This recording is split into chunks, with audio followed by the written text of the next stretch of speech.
Glória a Deus, amém? Quem está feliz de estar na casa do Senhor aí, dá um glória a Deus.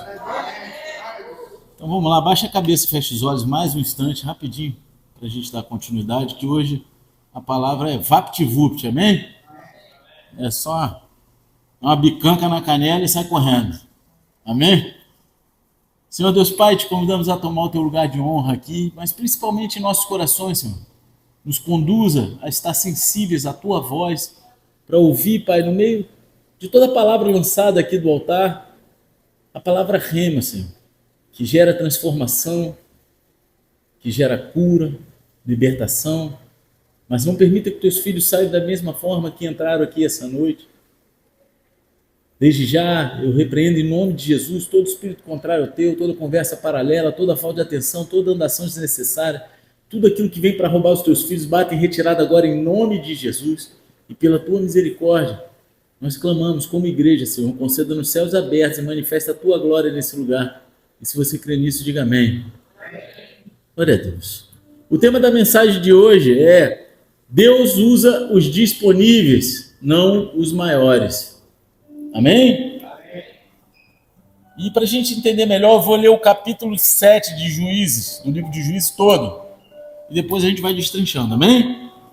Vamos comigo então, se você puder, abra a palavra de Deus em Juízes, no livro de Juízes 7. Se você não tiver Bíblia, pega cara na telinha. E se você não estiver achando, abre ela em qualquer lugar e faz aquela cara de que já achou na tua Bíblia e fala assim: meu Deus, amém? Cadê o glória a Deus? Eita glória, não tem não? Ninguém achou? Glória a Deus. Então vamos lá. De madrugada, Jerubaal, isto é, Gideão, e todo o seu exército acamparam junto à fonte de Arode. O acampamento de Midian estava ao norte deles, no vale perto do monte Moré. E o Senhor disse a Gideão: você tem gente demais para eu entregar Midian nas suas mãos, a fim de que Israel não se orgulhe contra mim, dizendo que a sua própria força o libertou. Anuncie, pois, ao povo que todo aquele que estiver tremendo de medo poderá ir embora do monte Gileade. Então 22.000 homens partiram e ficaram apenas 10.000. Mas o Senhor tornou a dizer a Gideão: ainda há gente demais, desça com eles à beira d'água, e eu separarei os que ficarão com você. Se eu disser, este irá com você, ele irá. Mas se eu disser, este não irá com você, ele não irá. Assim Gideão levou os homens à beira d'água, e o Senhor lhes disse: separe os que beberem água, lambendo-a como faz o cachorro, daqueles que se ajoelharem para beber. O número dos que lamberam a água, levando-a com as mãos à boca, foi de 300 homens. Todos os demais se ajoelharam para beber.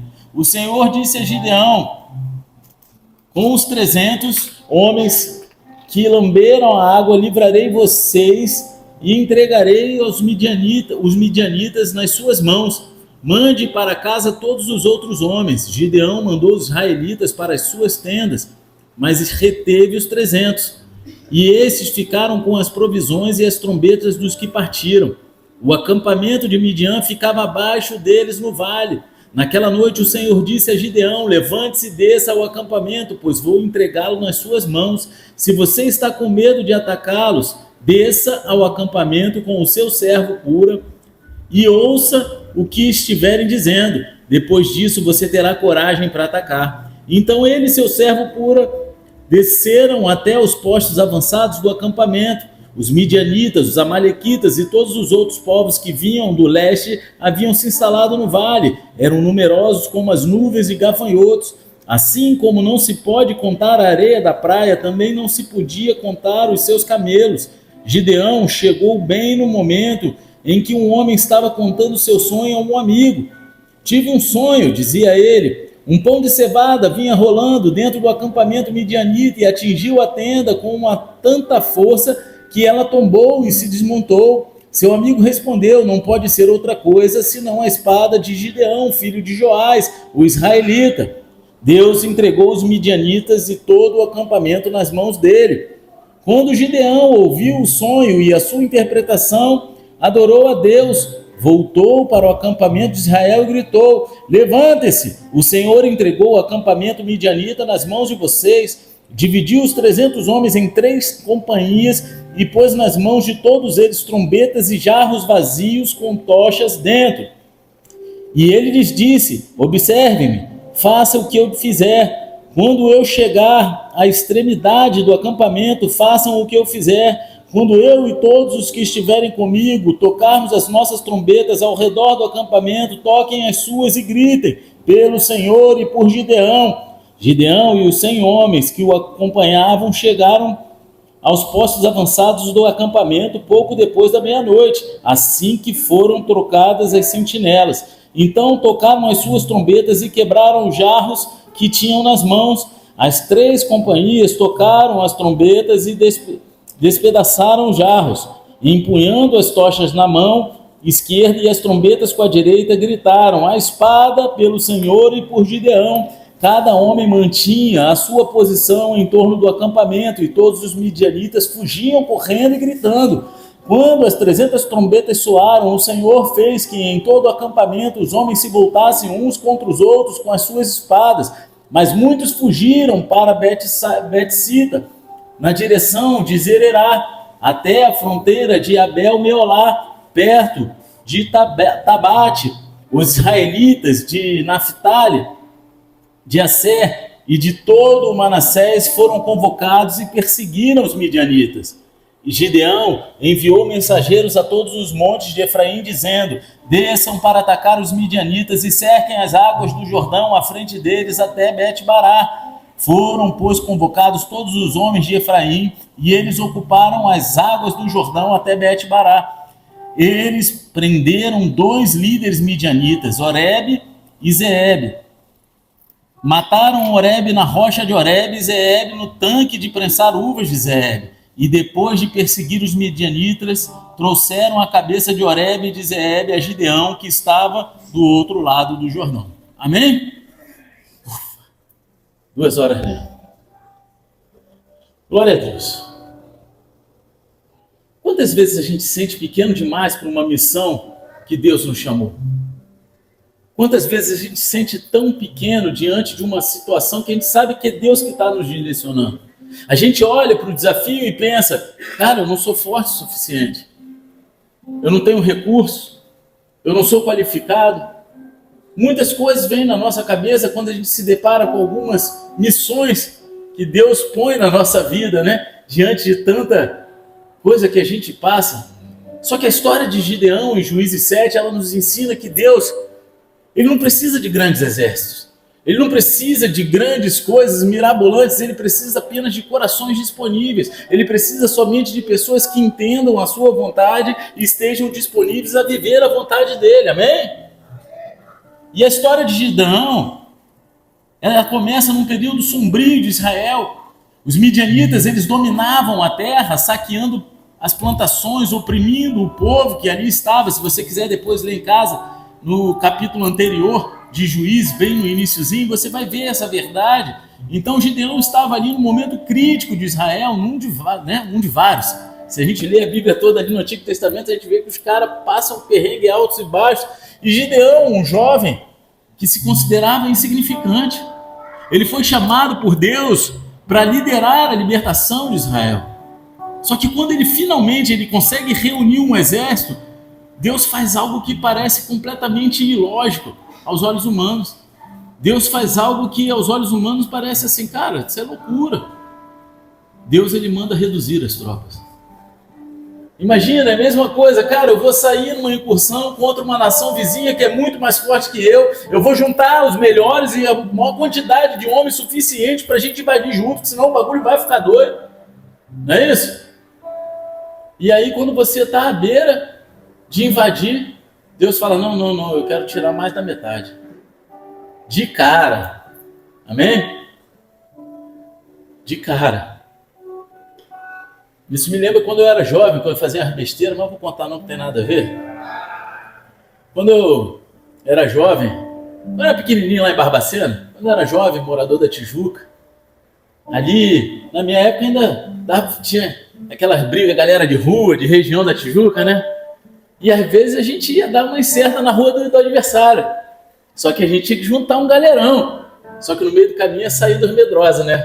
Não, minha mãe me chamou. Não sei o quê.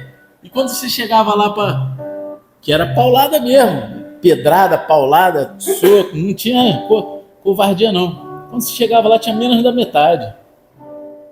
Não é não? Você viveu isso aí, né? Tá rindo que lá no Meia, no Bobé, tu viu isso, né? Mas é a mesma coisa, cara. Deus, ele sabe quem está do teu lado. Ele separou aqueles que precisam estar com você. Você não precisa de uma grande multidão para alcançar o propósito que Deus tem para a tua vida.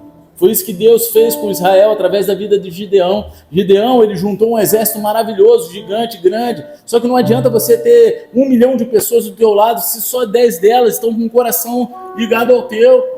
A primeira peneira de Deus foi eliminar os desesperados. O medo eliminou eles. Então Gideão, ele começa com 32 mil soldados, mas Deus, ele dá uma ordem surpreendente. Ele fala, quem estiver tremendo de medo, mete o pé, pode ir embora. Resultado, 22 mil frouxos. Não vou falar 22 mil homens. 22 mil frouxos viraram as costas e foram embora. Gideão deve ter ficado com o coração partido, mesmo crendo em Deus, tendo fé, ele deve ter olhado e falado, caraca, essa galera indo embora, o bagulho vai ficar doido. Agora eu quero dizer uma coisa, o medo não apenas paralisa, mas ele também revela quem realmente confia em Deus. É no momento da pancadaria que essas coisas acontecem para revelar quem realmente está com o coração nas coisas de Deus ou nas coisas dos homens. E essa cena nos lembra de Deuteronômio 20, capítulo 20, versículo 8, onde Deus, ele já havia dito que soldados medrosos não deveriam ir para a guerra, porque eles poderiam desanimar os outros. É melhor você servir com 2 caras bravos do teu lado do que estar com 20 frouxos. Você está entendendo? 2 caras que levantam a espada contigo, do que com 50 medrosos. Os medrosos vão contaminar todo mundo. Vão desanimar. E quando você vê, você, em vez de ter 2, você não tem nenhum. A segunda peneira, Deus vem e escolhe os atentos, aqueles que estão ligados na situação, não é aqueles que estão lá desapercebidos. Só tinham 10 mil, mas Deus, ele ainda diz, são muitos. Caraca, eram 32 mil, agora são 10 mil, o Senhor ainda diz que é muito. Mas aí ele vai lá e manda Gideão testar os soldados de uma forma inesperada, pelo jeito que eles bebiam água. Deus fala, vai lá, o jeito que eles beberem água vai dizer quem eles são. E aí Deus fala no versículo 4, leve-os à beira da água e eu separarei ali para você. Aqueles que se ajoelharam para beber diretamente como animais, eles foram descartados.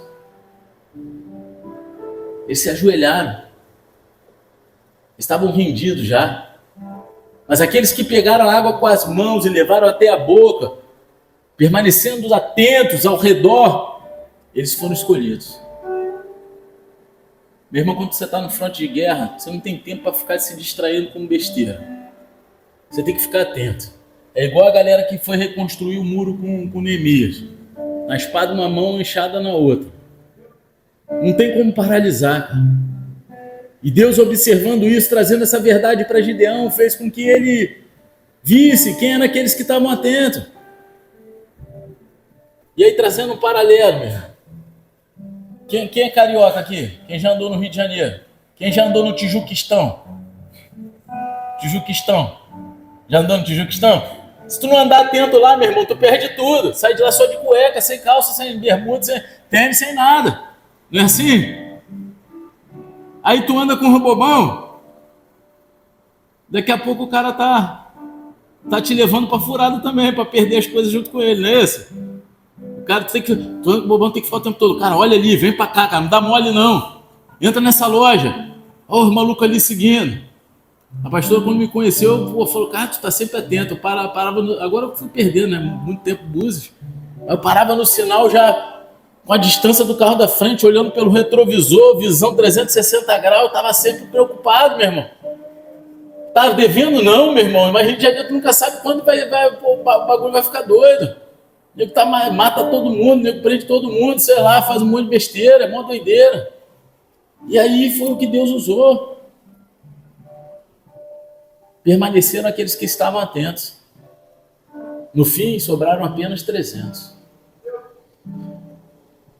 E eu quero te dizer uma coisa, quando Deus ele reduz algo, é para multiplicar a glória dele na vida dessas pessoas. Quando ele reduz o trabalho humano, a mão de obra humana, quando ele reduz a capacidade humana, é para revelar e aumentar a sua glória. Você está entendendo? Às vezes Deus permite que certas coisas sejam removidas da nossa vida, recursos, oportunidades, até mesmo pessoas, não para enfraquecer, mas para nos ensinar a depender apenas dele, e não de estruturas, não da nossa força, não das pessoas. O medo, ele eliminou aqueles que não estavam prontos para confiar. A distração, ela eliminou aqueles que não estavam atentos àquilo que Deus queria fazer. Mas aqueles que permaneceram foram aqueles que estavam prontos para ouvir a voz de Deus e agir com fé. Aqueles que permaneceram eram aqueles que precisavam para fazer aquilo que Deus tinha para ser feito. Deus ele não trabalha com números, ele trabalha com disponibilidade. Melhor são 300 cheios do Espírito do que 32 mil confiando na própria força. Ou seja, talvez esse nem na própria força confiava, que estava apavorado. Não é isso? Estavam cheios de medo. Então, se hoje Deus está enxugando as suas forças, cortando os seus excessos, ou te tirando da zona de conforto, meu querido, entenda, não é castigo, é estratégia. Ele quer que a sua vitória seja inquestionável, um milagre, que não tenha como questionar. Afinal, quando tudo parece impossível, vai ser Ele que vai levar a glória, meu querido. Você está entendendo? Então, fica tranquilo. Quantas vezes a gente já viveu isso aí? Quem já viveu o impossível de Deus? Levanta a mão. Quem já viveu algo que fala, cara, não tinha jeito, mas quando viu, para nosso coração foi nos 45 do segundo tempo e a vitória foi conquistada. E é isso que a gente tem que ter no nosso coração. Então Gideão ele já tinha visto Deus reduzir o seu exército drasticamente e agora restavam apenas 300 homens contra uma multidão de midianitas e amalequitas. Descrito que os camelos deles, que eles eram tão numerosos como nuvem de gafanhotos, os camelos dele tão incontáveis como a areia do mar. Era isso que está escrito acho que no versículo 12. Então, naturalmente, acho que qualquer um ia sentir medo. Não adianta a gente falar, não, eu ia estar lá, confiar. Cara, a gente pode confiar em Deus, quando a gente passa, sempre vai ter um frio na barriga. Se não tiver, aí você já não está confiando só em Deus, você está confiando em si mesmo. Tenho certeza. Só que Deus ele conhece as nossas limitações e antes da batalha ele dá a Gideão um presente. Um sonho profético vindo do próprio inimigo. Olha aí o sonho profético. Deus manda Gideão descer sorrateiramente até aquele acampamento inimigo e ali ele ouve um soldado contando um sonho para o outro. O cara fala assim, tive um sonho, um pão de cevada veio rolando contra o acampamento midianita e derrubou a tenda com tanta força que ela desabou. O próprio soldado, amigo ali, dá a interpretação e fala o seguinte, isso só pode ser a espada de Gideão, filho de Joás, o israelita. Deus entregou os midianitas e todo o acampamento nas mãos dele. É um presente. Pastor, o que esse sonho significa? Cara, eu não sou José, não. Mas dando uma breve pesquisa, historicamente e biblicamente, o pão de cevada era a comida mais simples e mais barata daquela época. O pão de cevada era o alimento que estava na casa de todo cidadão comum, mais pobre. Ele era um alimento consumido pelo pessoal que tinha menos recursos. Então Gideão e seus 300 homens, eles eram vistos como insignificantes. Mas Deus usaria para derrotar um exército gigantesco. O pão de cevada significava aqueles que eles olhavam como insignificantes. Porque era um alimento de casas que eram consideradas insignificantes naquela época, infelizmente. As tendas, elas representavam a moradia nômade dos midianitas, simbolizando a presença deles numa terra que não pertencia a eles. Que os caras tinham invadido a terra dos israelitas. E Deus estava dizendo, cara, eu vou varrer vocês do território de Israel. É ponto. Agora, a queda da tenda significa a destruição total do inimigo, sem chance de recuperação. Deus, ele usa o improvável para fazer o impossível. Quantos aqui são improváveis? Eu sou improvável. Então ele quer te usar para fazer o impossível. Ele quer te usar. Mas até que ponto você está disponível para isso?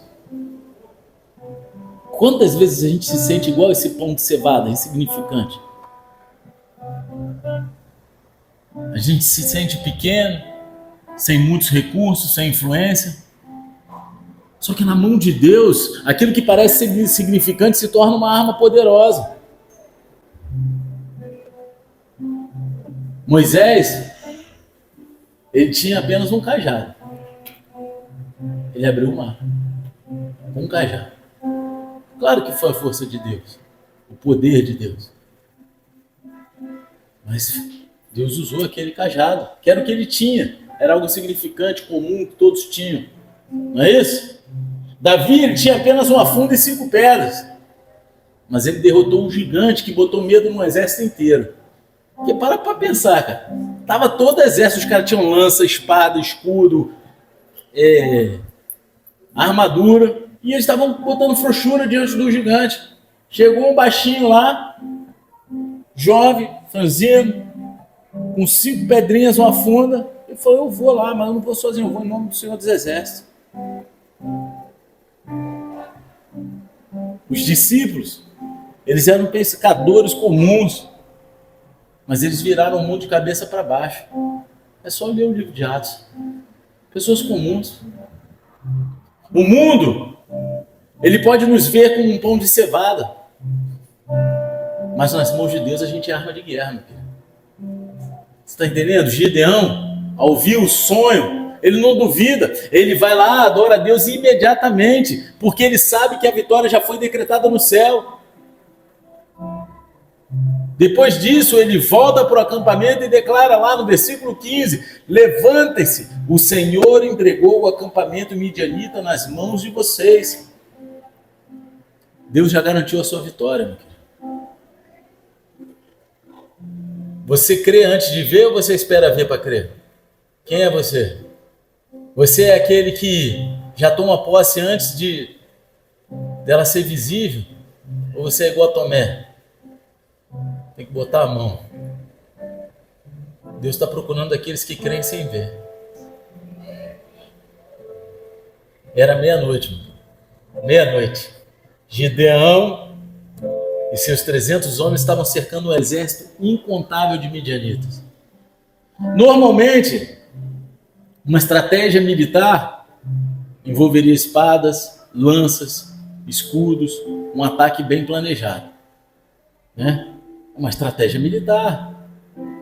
Você não vai atacar os outros com um jarro, um chofar.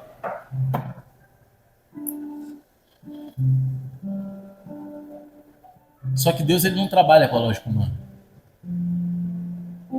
Gideão, ele divide seus homens em 3 grupos e entrega armas incomuns: trombetas, chofar, cântaros de barro, que são jarros de barro, e as tochas acesas. Isso parece um absurdo, cara. Como que eles vão lutar contra um exército numeroso com uns negócios desses que não tem nada a ver? Só que é assim que Deus age. Quando a gente confia nele, o improvável se torna a chave para a nossa vitória. Porque a nossa vitória é a vitória de Deus. E Deus, ele traz profeticamente aqui símbolos para essa vitória. Através do chofar, né, a trombeta no hebraico é chofar, o nome desse instrumento é chofar. Ele sempre foi usado em momentos de guerra e proclamação profética. Você pode ver até hoje o exército de Israel, quando vai decretar guerra contra um outro país, contra alguma outra coisa, tem sempre um soldado ali do lado com um chofazinho de carneiro e toca no chofar. E aquilo ali é um instrumento profético que sempre foi usado.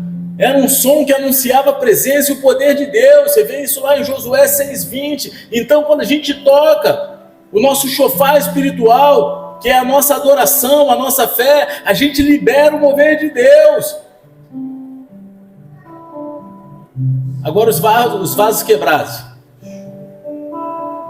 representa a nossa fragilidade. 2 Coríntios 4, versículo 7, Paulo diz: temos esse tesouro em vasos de barro para mostrar que esse poder que a tudo excede provém de Deus e não de nós. Muitas vezes é só quando a gente é quebrado que a glória de Deus pode se manifestar. É quando a gente está no fundo do poço, quando acontecem as piores coisas, que a glória de Deus se manifesta. Porque até então a gente acha dono, está por cima da carne seca, a gente é dono da verdade, dono da razão. E as tochas acesas? Essas aí simbolizam a luz do Espírito Santo em nós. Porque quando os cântaros eles foram quebrados, a luz brilhou. Isso nos lembra assim, Mateus 5,16, assim brilhe a luz de vocês diante dos homens, para que vejam as suas boas obras e glorifiquem ao Pai de vocês que está nos céus. Meu irmão, para a luz de Deus brilhar em nós, primeiro a gente tem que quebrar o nosso vaso, que é o nosso eu. A gente tem que tirar da gente tudo aquilo que é da nossa carne, para viver a vontade do Espírito Santo. E aí assim a luz vai brilhar. É isso que representa. Aqui tem uma fórmula, que não é uma fórmula mágica, mas é uma fórmula de Deus para a nossa vitória. Você quer? Use esses instrumentos, essas ferramentas de Deus para a tua vitória. Quando os 300 homens tocaram trombeta, eles quebraram os cântaros e levantaram as tochas. O inimigo entrou em pânico na mesma hora. E a Bíblia diz, o Senhor fez com que os homens do acampamento midianita voltassem suas espadas uns contra os outros. Eles começaram a se matar sozinhos. Gideão e seus homens não precisavam lutar, porque Deus já havia vencido a batalha no mundo espiritual. A gente precisa entender que a guerra é primeiro vencida no mundo espiritual. Ela é primeiro vencida no mundo espiritual. E isso aqui que a gente contempla hoje, primeiro ela foi conquistada no mundo espiritual. Se você quer viver algo, já começa a semear no mundo espiritual aquilo que você quer viver. Seja em qual área for da sua vida. Seja em qual área for da sua vida. Ah, pastor, queria casar.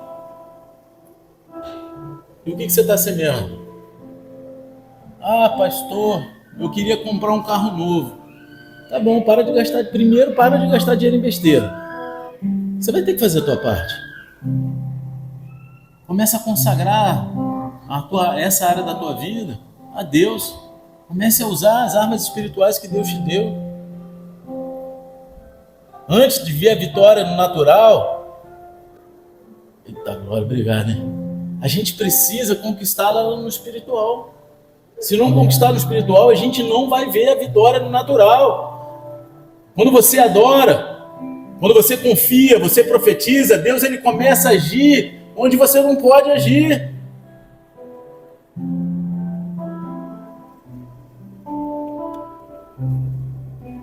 Tem vezes que a gente não precisa fazer nada. Assim como Gideão não precisou. Pegou lá, tocou a trombeta, quebrou o vaso, levantou a tocha. Mas é só orar. Às vezes é só botar tempo aos pés da cruz. É só chorar. Alcançar o coração do Pai. Às vezes, Deus ele nos leva a quebrar o nosso cântaro, abrindo mão do orgulho, do medo, das velhas estratégias, para que a luz dele brilhe mais forte em nós. Às vezes é preciso. Sabe quando está traduzido lá, os humilhados serão exaltados? Muita gente usa errado esse versículo, né? A gente brinca, às vezes vira um jargão evangélico, né? Às vezes no futebol você está jogando, aí teu time perde, você perde. Os humilhados serão exaltados. Cara, não tem nada a ver com isso. Tem a ver com aquele que se humilha. Ele vai ser exaltado. Em vez de espernear, quando você está passando por uma situação, tenta entrar na presença de Deus e entender aquilo que você tem que abrir mão. Se humilha na presença dele, chora. Às vezes é necessário Deus apertar a gente para a gente entender que a gente precisa se humilhar para a gente conquistar a nossa vitória. Deus, ele não precisa de espadas para vencer a batalha. Ele só precisa de corações que confiem nele. Você tem confiado em Deus? Em todas as áreas da tua vida, em tudo que você faz, em tudo que você está vivendo? A vitória de Gideão, ela não veio da força do seu exército, mas ela veio da sua obediência. E será que você hoje está disposto a seguir a estratégia do céu, mesmo que ela pareça loucura? Será que você hoje está disposto a viver aquilo que Deus está te apresentando? Porque às vezes aos teus olhos parece que é um nada. Estou acabando já, tá? É VaptVupt hoje, eu falei, rapaz, é um chute na canela e uma corrida.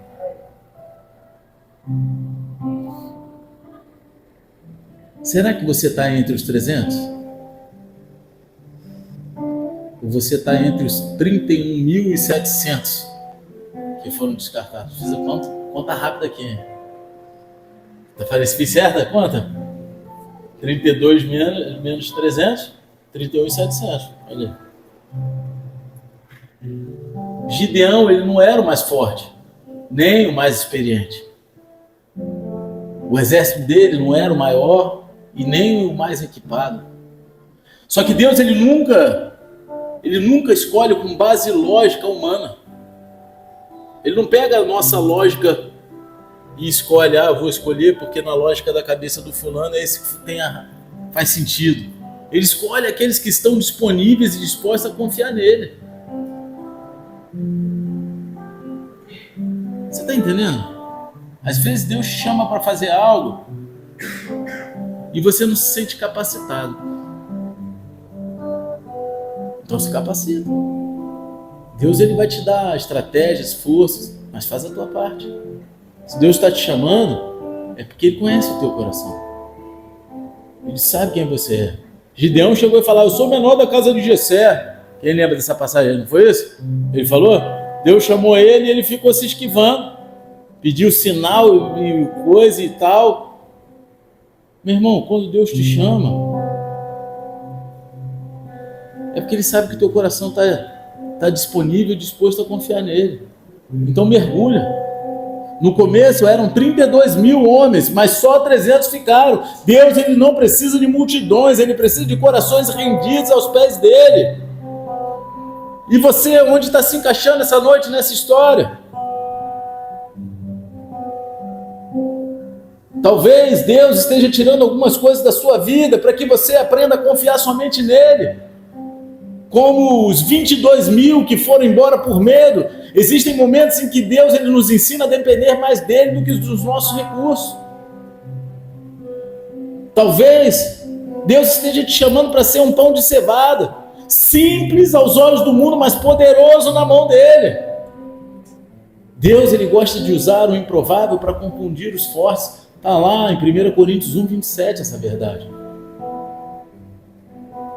Deus usa os fracos para confundir os fortes. Talvez você precise quebrar um vaso na tua vida, deixar o orgulho, o medo, a insegurança de lado, para que a luz do Espírito Santo brilhe mais forte em você. Deus, ele não busca os mais preparados.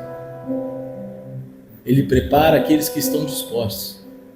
E a pergunta final, encerrando: você está pronto para confiar, obedecer e lutar da maneira de Deus? Você está entre os 300? Fica de pé. Baixa a cabeça e fecha os olhos.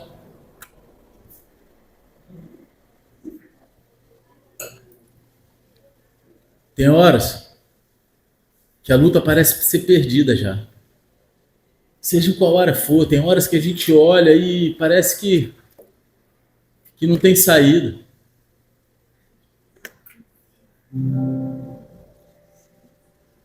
Mas você tem buscado estratégia em Deus? Porque quando Deus tem algo para a tua vida, pode ter certeza que Ele vai fazer. Como é que está o teu coração essa noite? Em qual dessas situações você se encaixa? Você está entre os 300? O que se precisa ser tirado da tua vida para que você viva e mergulhe de cabeça naquilo que Deus está te proporcionando, mesmo que você ache que é tão pouco, que você não consegue? A sua força é pequena?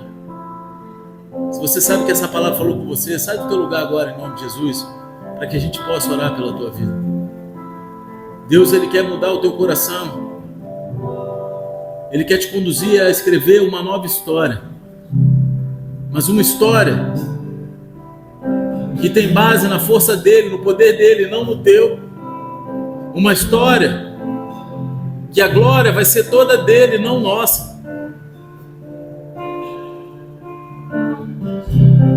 Quem são aqueles que precisam se livrar do peso desnecessário, do medo, do orgulho? Quais são aqueles que querem permanecer entre os 300?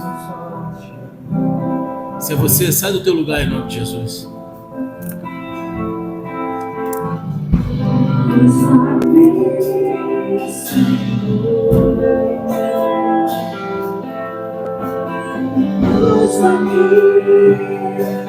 Como um farol que brilha à noite, como ponte sobre as águas, como abrigo no deserto. Deixa que é certo, algo eu quero ser usado da maneira que te agrade, qualquer hora em qualquer lugar. Usa aqui a minha vida, usa aqui, Senhor, usa-me. Salva-me, Senhor, que me conheces, quebranta o meu coração, transforma-me conforme a tua palavra, me ensine até que se ache só a ti.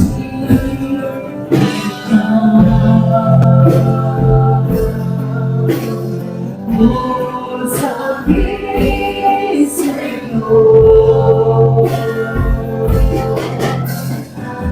usa-me como um farol que brilha à noite, como ponte sobre as águas, como abrigo no deserto.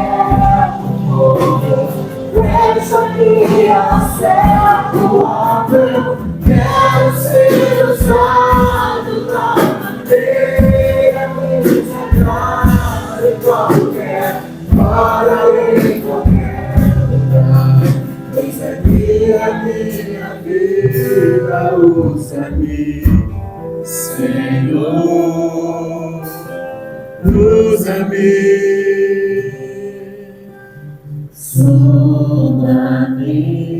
Você pode declarar, igreja? Quebranta-me, transforma-me. Lança fora tudo aquilo que impede de você viver os sonhos de Deus. Deus tem algo específico para cada um de nós. Mas isso não quer dizer que temos que ser os melhores ou nos sentirmos os melhores.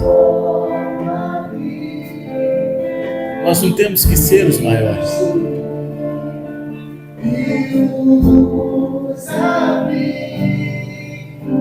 A gente só precisa estar disponível a viver o sobrenatural de Deus, crendo nas suas promessas, permanecendo, não sendo jogado para um lado e para o outro.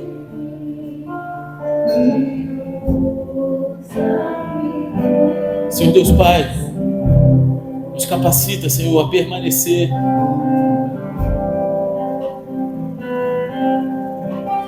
Se for preciso, quebra-nos, Senhor, até que a sua luz esteja acesa em nós.